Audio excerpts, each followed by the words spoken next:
Hello and welcome to this presentation on the basic refrigeration cycle.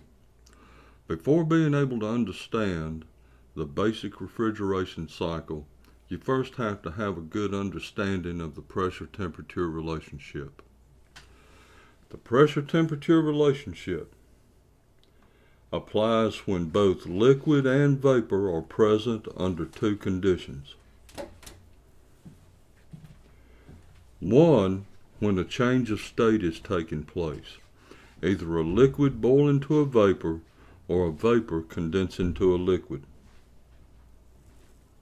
Secondly, when the refrigerant temperature is constant, meaning no heat is being added or removed.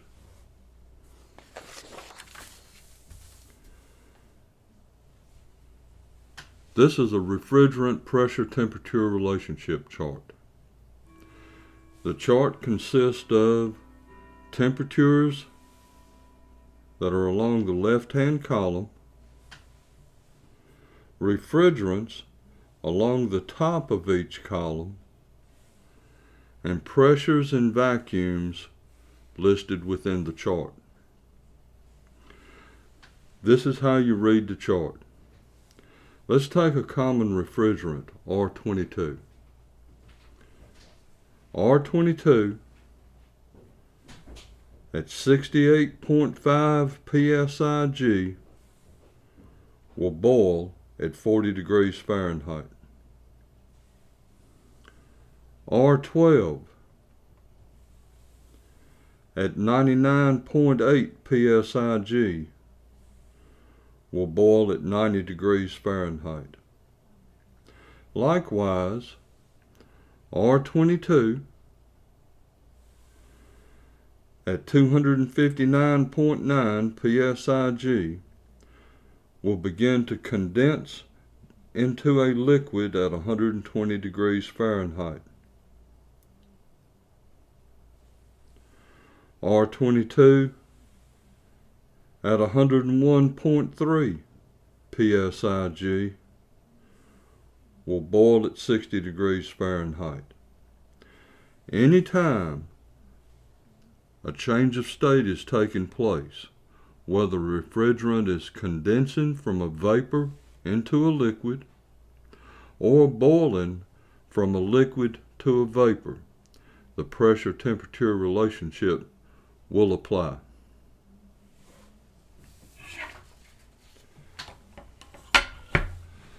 The pressure-temperature relationship can be found on your refrigeration gauges. This is a common refrigeration gauge, often called a charging manifold. The left-hand gauge is often called the compound gauge because it registers both pressures and vacuums. The pressures are stated as pounds per square inch gauge. That is the black numerals along the outermost portion of the gauge. The red numerals represent vacuums. These are measurements below atmospheric pressure and are stated as inches of mercury vacuum. On this set of gauges, along the inside numerals, inside circles, you'll notice we have red, green, and purple print. The red represents R12 refrigerant, the green represents R22 refrigerant, and purple represents R502 refrigerant. R12 is often used for household refrigeration applications. R22 is a common refrigerant found in air conditioning and heat pump applications, and R502 is a refrigerant commonly used for ice making and or freezer applications. We can follow the needle down across the numerals, and they represent the pressure-temperature relationship. For instance, let's look at R22. A common low side pressure application for R22 is 70 psig. If we follow the needle where it intersects the R22, that would tell us that the R22 is boiling at approximately 40 degrees Fahrenheit. R12. A common application for R12 is in your household refrigerator. If we had R12 operating on the low side at approximately 5 psig, we could find where this needle intersects our numerals, and you'll notice it's below 0. There's our 0. So at 5 psig, R22 is operating at about 5 to 7 degrees below 0. The gauge on the right-hand side represents our high-pressure gauge, often called the discharge gauge. It only measures pounds per square inch gauge. This normally represents condensing temperatures of the various refrigerants. For instance, a common operating pressure for R22 would be, say, 275 psig. On the high side of the system, the refrigerant is condensing from a high temperature vapor into a high pressure liquid. So if we follow 275 down across our green scale, which represents the R22, we would see that the R22 is condensing into a liquid when its temperature is reduced to approximately 125 degrees.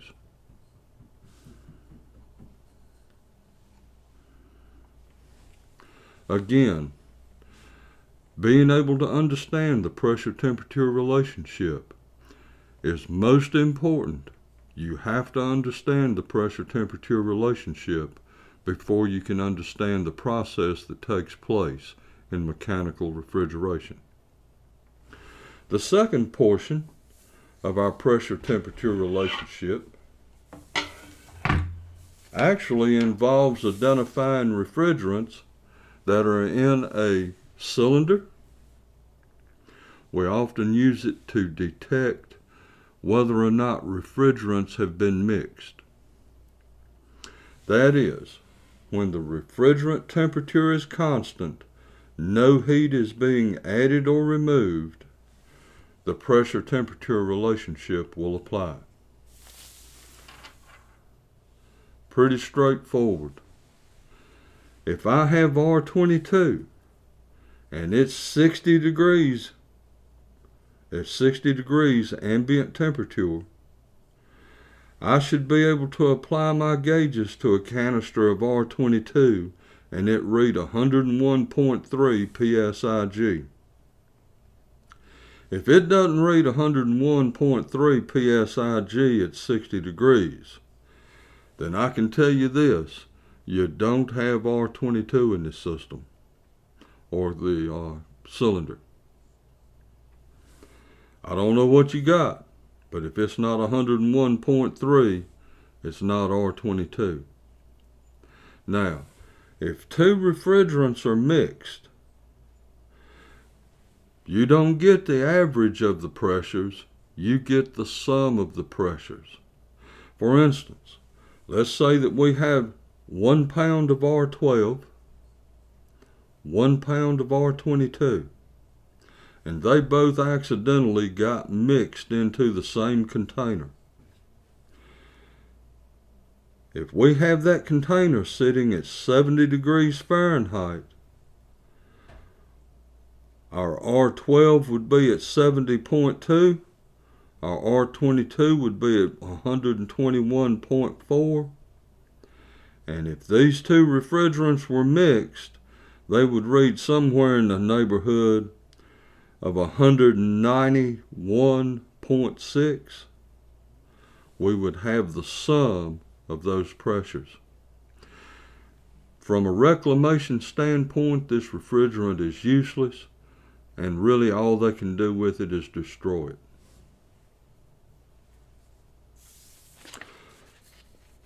So again, I hope this has proved to be beneficial in the understanding of the pressure-temperature relationship.